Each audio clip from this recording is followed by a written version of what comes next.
Let's be recording from a nuclear submarine. Always wanted to go on one of those. We all live on a nuclear submarine.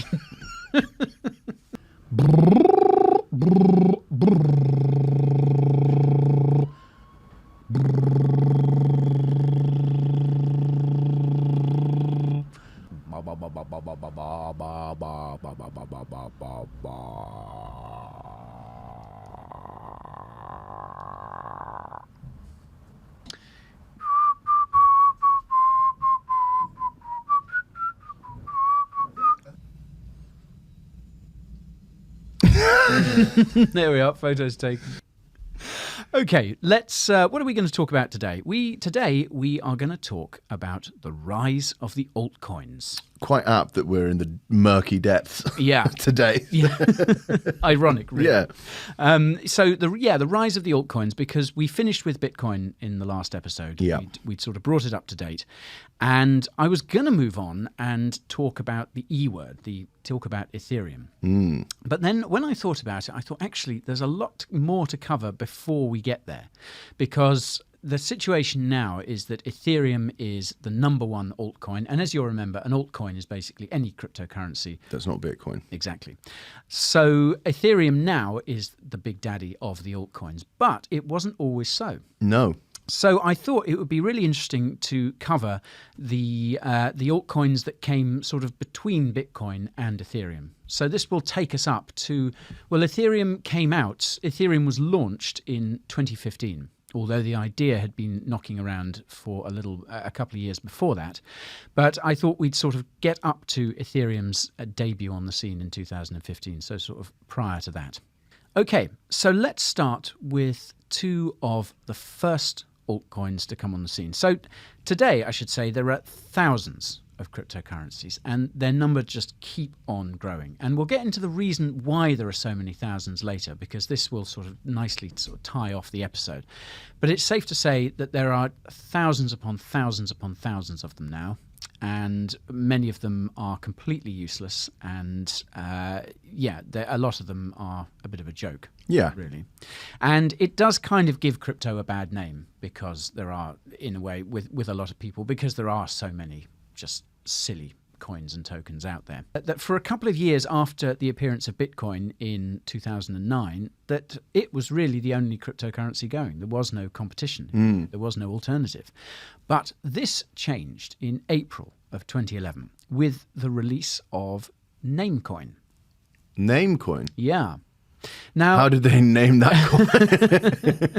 What was the brainstorming session there? Okay, so we got this coin. We don't have a name. We need to think of a name. I think we just got it. For the coin. Namecoin. Namecoin. Is Namecoin still about? Namecoin does still exist. It's a kind of shadow of its former self. We'll get to the whys of that in a minute. But so Namecoin is a fork of Bitcoin. So what that means is it uses Bitcoin's original source code, which is obviously open source, so anyone can see it and copy it if they so desire. But it makes some changes to that source code in order to be a different product, because there's no point making another exactly the same thing. Identical Bitcoin, because no one would bother with it. So it obviously, because of this, it has similarities to Bitcoin. So it uses the same proof of work mechanism, and it has the same hashing algorithm, which, as you might remember, is SHA-256. Yes. Arguably the best hashing algorithm out there. And it also has a 21 million coin limit. So a lot of similarities, but Namecoin was built with a completely different purpose in mind. It was built as a decentralized domain name service, or DNS. Are you familiar with DNSs, how they work, yes. What they do? Yeah. So it's website. So you can DOS attack, DNS attack. Yeah. So, well, basically... The answer is no, I'm not. I've heard it before used in a sentence, but I have no idea what it is. Okay, it's good. Domain name server, is that it? Domain name service. Did you say that already? Yes, I did. Okay. You don't get any points for that. For basic listening and remembering. When you're trying to visit a website, what you're actually looking for is its IP address. Yes. And the IP address is basically a fairly long string of numbers. And no one can remember a long string of numbers. So what you need is a memorable word in order to access the site. So a DNS acts like a bit like a contacts list on your phone. So I've got your number saved as Mad Mike, but I can't remember. I can remember 07, but I can't remember any other bit of it. So I save it under Mad Mike. Now this is similar to what a DNS does. It kind of acts as an address book, if you like. So you type in the name you can remember. So let's say coinbureau.com. And the DNS server basically finds the IP address of that site and fetches the data for you and basically links you to the site. So it makes life a heck of a lot easier. Okay, rather than having to go, oh, all right, I need to go to Google 1003. Yeah. So that's what a DNS does. So a bit like saving a person's phone number under their name. But because DNSs are quite centralized, it makes censorship very easy. So governments can force internet service providers. Now that's basically the people who connect you up. So that would be like your BT or your Verizon if you're in the US. They can force internet service providers to restrict access to DNS entries, and that is basically how the Great Firewall of China works. So you have the same problem that you have with centralized DNSs. ICANN can shut down websites using any of the domain names it controls, which is basically most of them. So if the powers that be, if ICANN decided that it wasn't all that keen on madmikemooch.com, or the government came knocking and said, the world isn't ready for madmikemooch.com. Yeah, you've got shut it down. This is not Lemon Party 2. This is exactly. They could come along and that would be it. That would be it for you, for your website, certainly. So with Namecoin, users were able to register their websites under the .bit domain. So you could set up madmikemooch.bit, put all of your nonsense up on it. And it would be untakedownable. Uncensorable. Yeah, no one would be able to mess with it, which is a pretty terrifying thought of an uncensored Mad Mike Mooch out in the world, no one able to control him. I shouldn't really have given you this idea, should Mad Mike's Mooch, naughty.bit.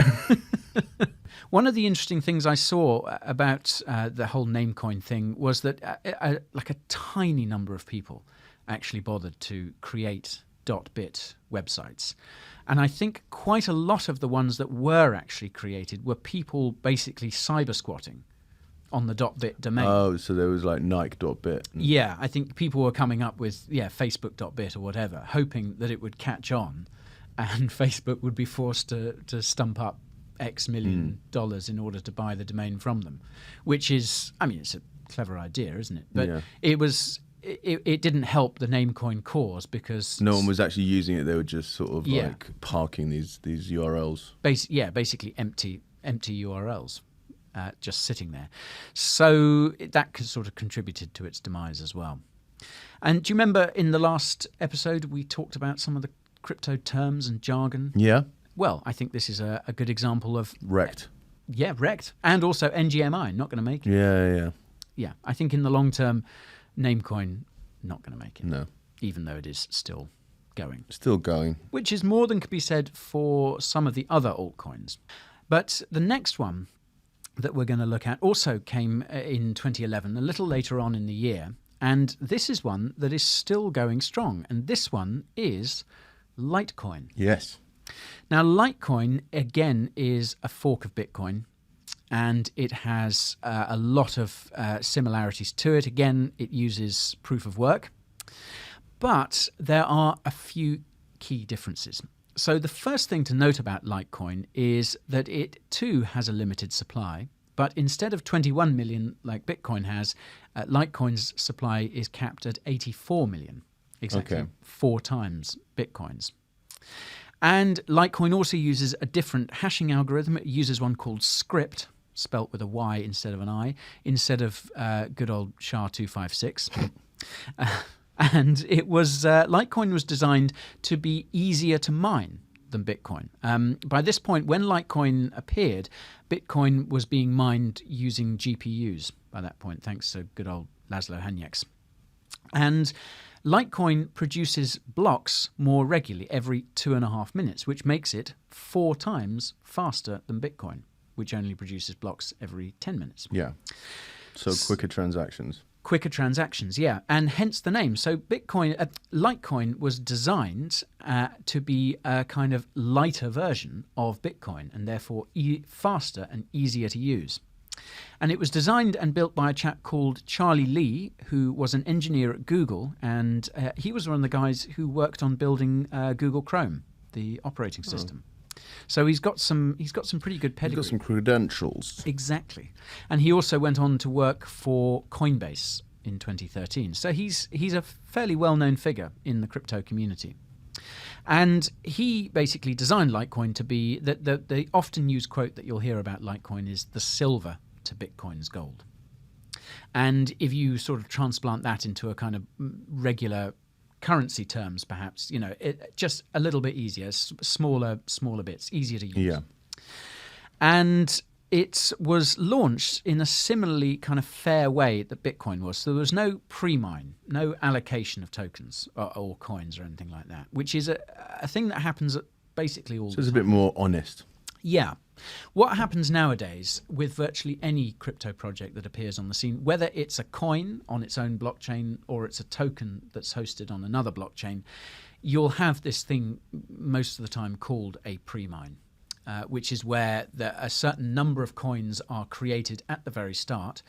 Quite often you will be able to actually then mine them later on, but there'll be this pre-mine, so lots suddenly appear pretty much out of nowhere, and they are then allocated to various entities. So maybe quite often the founders, the team, various new investors, this sort of thing. And this is a pretty controversial thing in crypto. A lot of Bitcoiners will say that this is beyond the pale. Because, it's as you say, it's kind of not fair. And the great thing about Bitcoin, and also Litecoin as well, the code was put out there by Satoshi and by Charlie Lee in Litecoin's case. And it was a case of, right, here's the code, have a look, Get see what stuck you think. Here's how you mine it. Yeah, off you go. Okay, so at first there was just a trickle of altcoins after Bitcoin, Namecoin and Litecoin. And after that, it was a bit quiet for a while. There wasn't any sort of flood. Even though at this time, hype was really starting to build up around Bitcoin. Cryptocurrency was becoming popular. It was becoming a thing. A subgenre. Yeah. Subculture, sorry. A subculture, yeah. And I mean, like I say, there isn't time to talk about all of them here. So we'll stick to the few that have managed to survive. The big hitters. Yeah. The real survivors. And the first of the next ones to appear in 2012 was XRP. Ripple. Yeah, a cryptocurrency developed by, Ripple Labs. And I should say that there's often a lot of confusion about this. People often refer to the crypto itself, to the cryptocurrency coin, as Ripple. Oh, and it's not. It's not. It's XRP. Yeah, it's pronounced. And is that why? Because no one can say Ripple. Or no one can say, so they just say, Quite. Quite. You've hit the nail right on the head there. Yes, so Ripple Labs is the developer. So clear up any of that. And one of the people behind Ripple and XRP is none other than good old Jed McCaleb.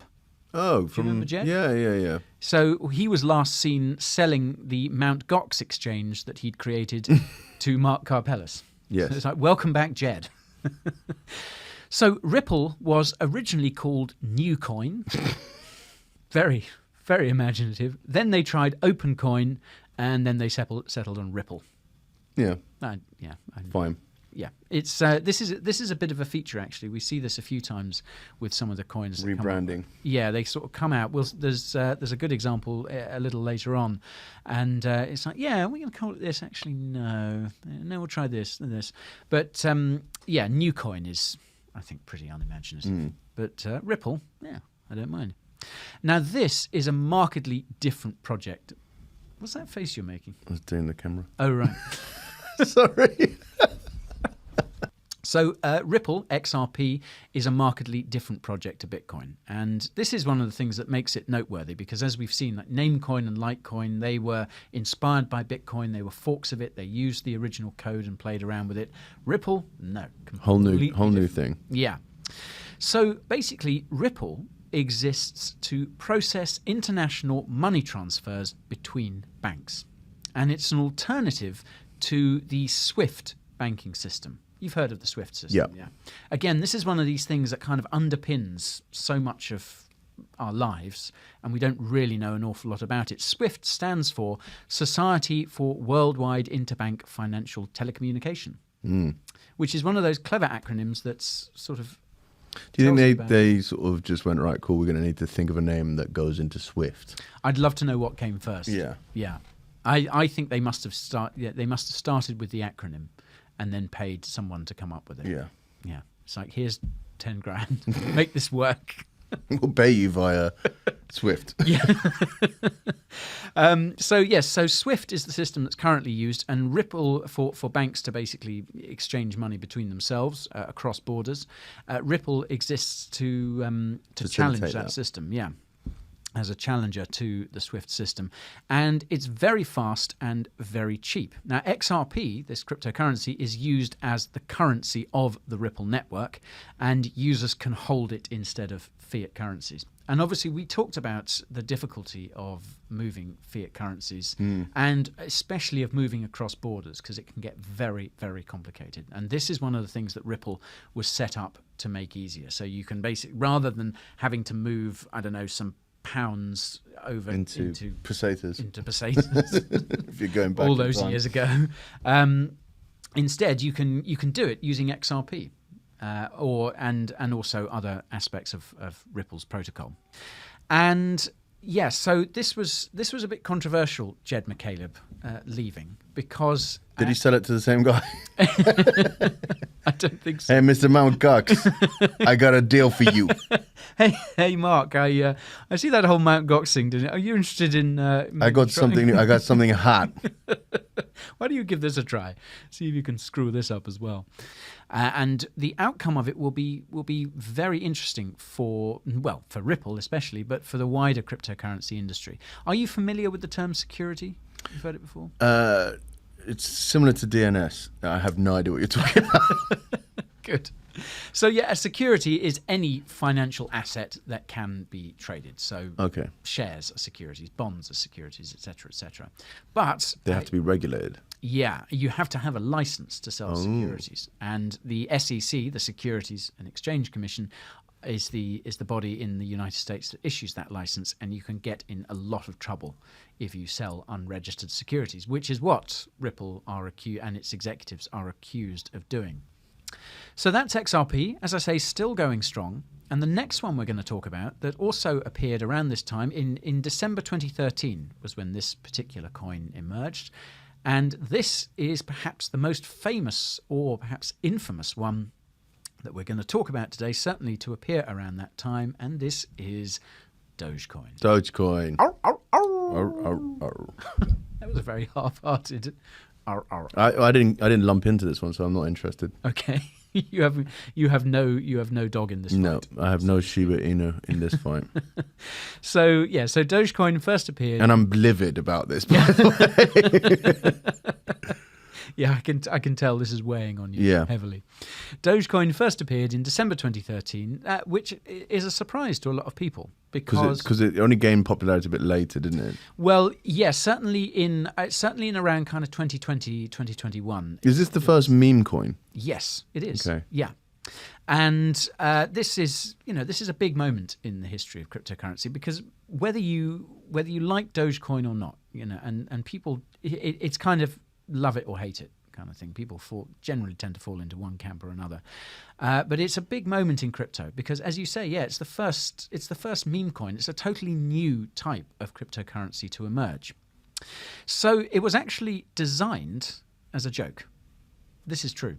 It was basically designed to kind of satirize the sort of crazy speculation that was going on with Bitcoin at the time. Because at around this time, December 2013, the Bitcoin price was threatening to break the $1,000 mark. So as you can imagine, there was a lot of excitement about it. And yeah, I don't know if you sort of remember back to that time, but yeah, this is when like loads of people started to discover it. I discovered Bitcoin around this time, and it was just going crazy. So the two chaps who developed it, a chap called Billy Marcus and another called Jackson Palmer, they decided to kind of build this thing as a bit of a joke. But it did kind of have a serious purpose. And this is, I think, something to always remember about Dogecoin, before you write it off as just a joke or a meme. It was kind of designed to be more accessible and convenient than Bitcoin. Because one Dogecoin block is produced every minute rather than every 10, which means obviously it's a lot faster and easier to use. All of the coins we're going to talk about, of all the coins we're going to talk about today in detail, Doge really is one of the most successful as well. It just hasn't gone away, and this is a source of. It's a testament to the power of branding. Yeah, you're right. It's the power of a meme, and this I think can be something that's difficult to get your head around, especially if you're new to crypto. And it's like, well, why is this Dogecoin so popular? Why is the coin that was made on a joke and is because that's the whole point. It's a joke, and people like jokes. Yeah. And again, it's got its controversies. There are claims of price manipulation by whales, basically those holders who hold a lot of Doge. And it has to be said, one particular wallet, there was a lot of speculation about who this wallet belonged to, but one wallet holds nearly 25% of the circulating supply of Doge. Oh, wow. Now, this apparently belongs to the Robinhood trading platform, because Dogecoin is the one that was all naughty. The one that was involved in the GameStop affair. Yeah, because Robinhood started offering crypto to its clients by popular demand, and Dogecoin was one of them. And so, yes, apparently it holds this massive wallet. There was a lot of speculation that Elon Musk was the Doge whale for a long time. But there's a very heavy concentration of supply. Around 40% of the whole Dogecoin supply is concentrated in the 10 largest wallets. So January 2014 saw the release of something called Xcoin. Now, this was later rebranded to Darkcoin. And for all those dark web activities. Exactly, yeah, for all those darknet marketplaces out there. And yeah, this was a bit of a problem. Was that why was it for that? No. But it just happened to be at the same time, and then. Yeah. So this was obviously 2014. So the Silk Road is kind of fresh in the memory, and so you have this thing called Darkcoin, and people are associating it with darknet marketplaces, which is not what it was designed for.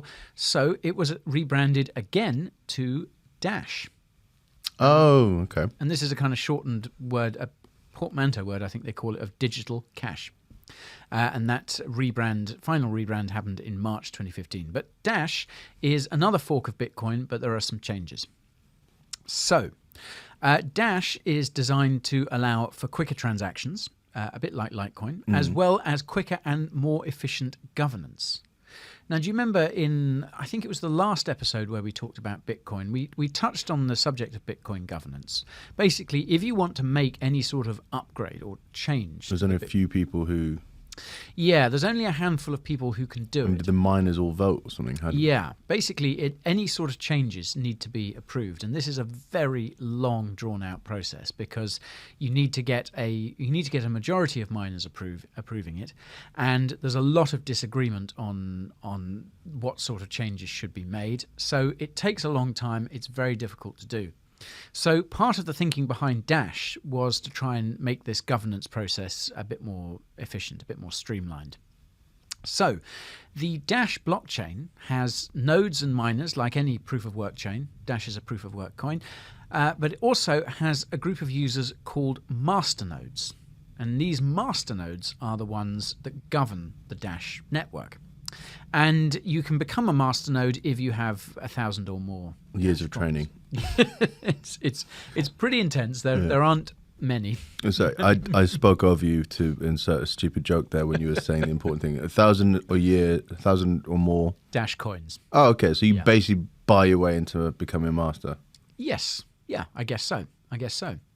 And a big feature that masternodes offer is optional privacy. And again, we touched upon this with Litecoin, didn't we? They can use a process known as mixing, and this disguises where a Dash transaction has come from. Okay, so Monero. It was released in April 2014, and it is still going strong. It is the top privacy coin out there, and I'll talk about how it achieves this privacy feature. But its development is coordinated by a group of, unsurprisingly, anonymous developers. So the Monero... What's the name again, isn't it? Not Satoshi Nakamoto. No. The other one from Mt. Gox and Ripple. Oh, Mark Karpeles. Jed McCaleb is not. Oh no, it's not. As far as I know, Jed McCaleb is not behind Monero. Well, it's anonymous, so you never know. You'll never know. Interestingly, has he left Stellar yet? No, he's still at Stellar. He's still at Stellar. Certainly at the time of recording. Yeah, he's stuck with Stellar for quite a while. So perhaps he's found his place. He's a Stellar fella. Very good. So the only weirdly enough, or funnily enough, the only person that we sort of know of who's associated with Monero is a developer, is a guy who goes by the name of Fluffy Pony, and he. Monero has privacy built in, and in order to do this, it uses some seriously clever tech. And I'm not going to go into detail on it here because it's so complex, and if you try to explain it, you just sort of have a brain aneurysm. Yeah, it does hurt my mind trying to sort of get my head around it sometimes. It can be a bit of a rabbit hole as well. So it basically uses all these techniques. It uses things like ring signatures, stealth addresses, and something called flooding to basically disguise senders of Monero, protect the receivers of Monero, and hide the IP addresses of users. It's really, really clever, complicated stuff. And yeah, as I say, a discussion of Monero's tech would get far too technical far too quickly. So it's enough to say that this tech is so clever that no one has yet been able to crack it. And the US government, among others, is very keen to do so. So Monero is very popular with cypherpunks and others who value privacy because of this amazing tech that makes it impossible to trace. So, unsurprisingly, again, it's also popular with baddies, criminals. So this is obviously the controversial thing about Monero, is that it's those criminals who have woken up to the fact that actually using Bitcoin is pretty risky because it can be tracked on chain. It's much easier to track Bitcoin. Have switched to Monero, and so this is a bit of a problem with Monero, but. You have to take your hands up. You have to take your hat off to the fact that this privacy is just so well protected. Okay, so I want to bring the episode to a close by talking perhaps about the elephant in the room, or the elephant in the submarine, and that is, of course, Ethereum. Yeah. Because we mentioned this at the top of the episode, but I wanted to... It's the daddy of the altcoins. It is the daddy of the altcoins, yeah, by a considerable We need to really do talk about this. Yeah. So, as I said, the idea for Ethereum, it actually dates back to 2013, but Ethereum didn't emerge until 2015, at which point, after all these other all these other altcoins that we've talked about so far today. Now, I want to wrap up at this point because, firstly, as you say, Ethereum is just such a big project. There's so much going on that we need at least 2 or 3 episodes in order to do it justice. All right, so, folks, that was altcoins. That was the rise of the altcoins. And next time, I promise, we will start talking about Ethereum, the big daddy of the altcoins. But yeah, I thought that would be a useful little way into Bitcoin alternatives. Magic. Thanks for listening, folks, and we will see you next week. Wunderbar. Auf Wiedersehen. Boop.